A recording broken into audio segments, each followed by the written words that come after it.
Beginilah nasib calon pengantin di Kendal kabur H1 akad demi mantannya yang penjual batagor.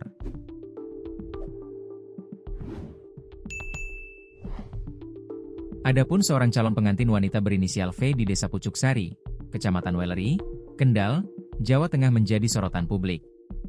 Calon pengantin V kabur H1 akad demi mantan kekasihnya. Peristiwa ini mencuri perhatian setelah kronologinya viral di media sosial, terutama di TikTok. Kisah tersebut pertama kali muncul dari unggahan akun TikTok Kentos Coba Audio pada Kamis, 6 November 2025. Akun itu merupakan milik kru vendor sound system yang bertugas memasang perlengkapan untuk pernikahan V. Dari sinilah rangkaian kejadian yang terjadi sebelum hari akad terungkap dan menjadi perbincangan luas. Dalam videonya, kru tersebut menceritakan suasana persiapan menjelang akad nikah yang seharusnya berlangsung sehari setelah mereka menyelesaikan dekorasi. Ia mengatakan dekorasi pernikahan sudah rampung sejak pukul 16 waktu Indonesia Barat. Namun, beberapa jam kemudian, V tiba-tiba meminta agar warna bunga dekorasi diganti.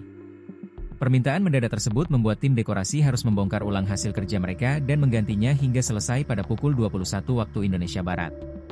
Menurut kesaksian kru, V tampak gelisah dan tidak bisa tenang selama proses pergantian dekorasi berlangsung. Menjelang tengah malam, sekitar pukul 00 hingga pukul 1 WIB, V disebut-sebut mondar-mandir sambil membawa tas selempang dan ponsel. Ia beberapa kali memeriksa dekorasi, lalu keluar rumah. Menurut cerita yang diunggah, V tidak kembali hingga pagi hari. Kondisi ini membuat keluarga serta para pekerja yang berada di lokasi kebingungan dan panik karena akan dijadwalkan berlangsung beberapa jam kemudian.